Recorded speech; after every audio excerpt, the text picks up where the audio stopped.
everyone. This is Dan Dix here reporting for Press for Truth. Today is Monday, April the 28th, 2014, and we're joined on the line today by our good friend Stefan Molyneux of Freedomain And Stefan, you have had one heck of a roller coaster ride of a day, almost having your whole catalog of YouTube videos nearly completely memory hold from the internet. So tell us, when did you first hear about this today, and how did all this unfold for you? Well, I just came back from a trip to Amsterdam, where I gave a very fiery speech against political corruption to about 40,000 people. And that was sort of Friday afternoon around 3:30 Amsterdam time. And then I flew back. I met with some Freedomain Radio listeners in Amsterdam on Saturday, flew back on Sunday. And then Monday, I took my daughter, we go down and give some donations to the animal shelter. She likes to play with the cats. So we were down there, and after we played with the cats and all that, I just checked my messages while walking out to the car, and I got a couple of messages like, "Hey, didn't you used to have a YouTube channel?" And I thought, you know, I really think that I did. I have a YouTube channel, which is where the majority of my videos are distributed, it's been running for, I guess, over 8 years, and we have no copyright violations, no issues with violations of community standards or guidelines. So I logged on, and it said a whole lot of, "Hey, your account doesn't really seem to exist anymore. Sucks to be you, Baldy." I thought that was a nice touch, that sort of very specific endpoint to the message from Google. And so no Gmail, no YouTube account, no Google Plus, no Google Drive. Everything was completely nuked. And there is no warning, no contact, no information. There's a form, you know, it's like, and they say, "We'll get back to you, maybe." You know, maybe, you know, 8 years of your life and 1,500 videos might be available, might not be. We'll let you know. So we put all of that in, and I don't know why it occurred. I mean, they don't tell us anything. They didn't give us any information. What I thought was ironic was I was actually just about to hang up in the studio my YouTube award. I don't know if you can see this, but it's a awesome. Yeah, it's a congratulatory YouTube award. Congratulations for surpassing 100 subscribers. We are now targeting up our giant forehead space lasers to eradicate you from the planet. So I don't know what happened, but you know, it is incredibly encouraging to see all the people who created memes, who started petitions, who have contacts at Google and bombarded them. And of course, we were putting together a press release, and I just published it, and then it was restored. It turned out somebody said, "Hey, I think it's back up." So we checked, and yes, it was back up, and there are still a few things lacking on the account, but it's back up. Now, we don't know what happened. We don't know. We have no issues with copyrights. We have never had any issues with community standards.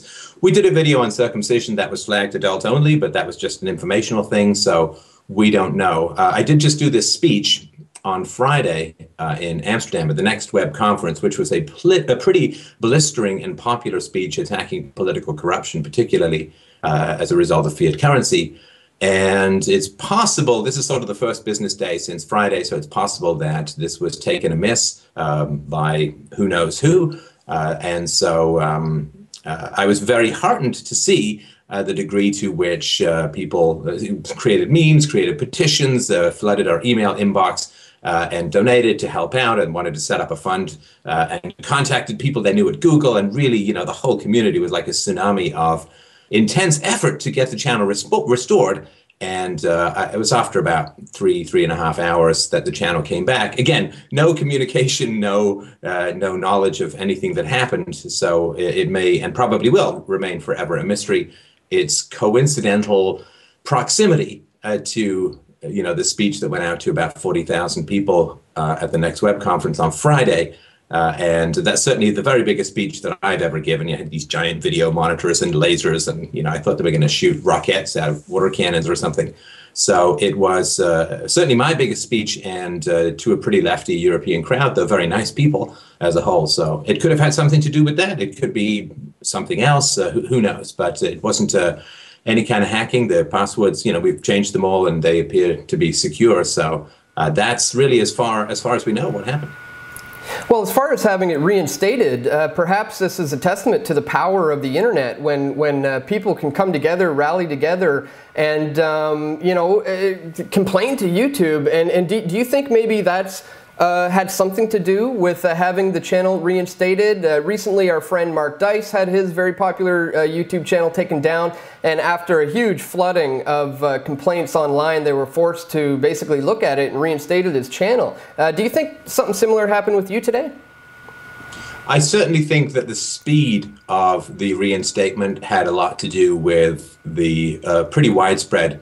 I mean, the tweet got retweeted, which we put out about what was going on with the channel, got retweeted many hundreds of times, and there was a lot of activity about this. So I think that the speed seems to be quite fast of the turnaround, because I imagine, a lot of people use YouTube for, copyright infringement stuff or spamming or whatever. So they may have an automated process for shutting things down based on who knows what. But I imagine there's quite a pile to go through. And the other people that I've heard of who've had this kind of problem generally have to wait a couple of days or maybe even a week or two to get their channel back. The fact that this was like 3 hours or so, I think had a lot to do with public pressure. And at the beginning of the show, I felt a certain amount of trepidation about speaking truth to power.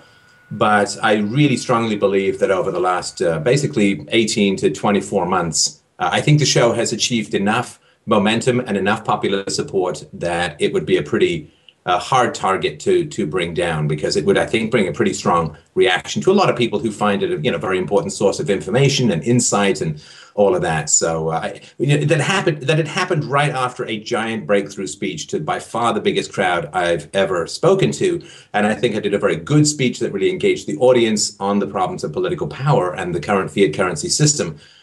It happened right after that seems coincidental. Is probably a bit of a stretch for it. It seems to me the most likely explanation, but I think that there is a lot of, the people who try and take stuff down sometimes forget what kind of groundswell there is there. And if they'd kept it down longer, it only would have intensified. And I think they were probably aware of that. Yeah, absolutely. These types of things can completely backtrack on the trolls there and backfire, excuse me, on the trolls there. And that very well may be what happened. Now, considering, were there any lessons learned today? Are you planning on creating any kind of a secondary channel or putting the videos elsewhere? Or are there any plans to how to deal with this if it ever comes up again? Yeah, I mean, we have backups of all the videos, of course, but we haven't really worked at creating a backup channel. But I mean, we have one for the podcast, but not for the videos themselves. So I certainly think that is a wise thing to do. Occasionally we've had, something we thought was public domain and someone says, hey, that's mine, and we resolve it. We usually pay them or something. And so we've had like 1 or 2 of those over 8 years. But you get a warning for those kinds of things. But the entire crater obliteration of your digital presence with no warning, no communication, no follow-up is pretty startling. And so certainly I think it is important to have mirror sites, and we're going to get them onto other video sites and so on. So yeah, it was definitely a bit of a WTF kind of surprise. I didn't even know this could happen. I thought they could say, hey, this really is bothering us, or we don't like this video, or this video is a problem, or people have flagged X, Y, and Z. I don't know.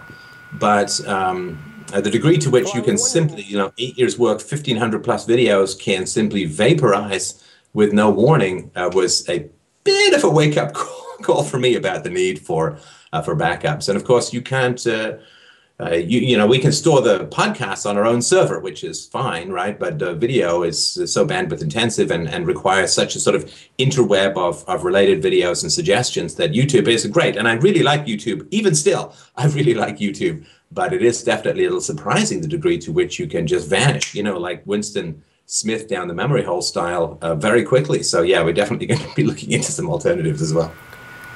Yeah, well, I was curious as to how the red flag system works, and when people flag videos in YouTube. My girlfriend, who's a huge fan of yours, pointed out that you're very outspoken about the feminist movement, and some of those feminists out there are crazy, psychotic people who may have flooded your channel with red flags. Is that the kind of things we have to deal with in this politically incorrect world now?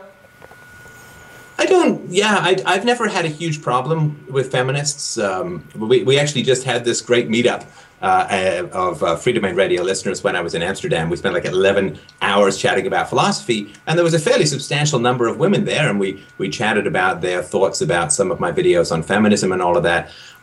I've never really had any problem in particular with feminists. There are a couple of trolls, I think, who downvote every video, but I consider that more of a compliment than anything. Mm-hmm. And what it does for me, of course, is it signals, you know, if this speech and this delivery and presentation is something that may have gotten a video censorship or video takedown, then I really need to be doing more of that. You know, they only shoot at you when you're over the target if you're like a plane with bombs or whatever. So it's a great way to guide where you should go. And, you know, in some ways, I was actually kind of hoping that the fight would be a little bit longer. But I'm sort of, you know, obviously glad for the listeners that the videos roll back up. But I think it had more to do with that speech than with feminists. I don't think people can just flag your videos. I don't know. I don't think that there may be an automatic disabling of that video subject to review. But if the entire channel, email, Google Plus, and Google Drive, that seems a pretty extreme thing. And I don't think that would happen just because some trolls downvoted something or flagged something. Right. Yeah, no, I would have to agree. If anything, it would be because you are rustling some feathers, and as you said, you're over the target, so you're making yourself a bit of a target now, so that could have something to do with it. But we're all very thankful and glad to see that you're back at it, up online. And so where can people go to keep up to date with everything you're doing? What are the websites and what are the links? So Freedomain Radio is the main one, and people can go there to get podcasts or the message board or whatever. YouTube.com/Freedomain, for which I cross my fingers. YouTube.com/Freedomain Radio is how people can come and watch the videos. FDRURL.com/donate if you want to help out the show. And that's how people can best get the information. And I was sort of, this quote from Churchill was sort of rolling through my mind this afternoon, where it's a great quote. He says, you have enemies. Good. That means you have stood up for something, somewhere, sometime. And I think that is important. You know, if you don't have any enemies, you're actually not doing any good. One of the great tests of somebody who's promoting virtue is that bad people don't like you. That's one of these stars that I guide the ship by. And so I think we had a good shot across the bow. So now we'll be turning more in that direction. Awesome. Well, I shall aspire to someday have my channel deleted as well, and hopefully that'll mean that I'm on the right track as well. So once again, Stefan, thank you so much for joining us today. Again, we're glad to see you back, and keep up the awesome work, man. Thank you very much. All the best.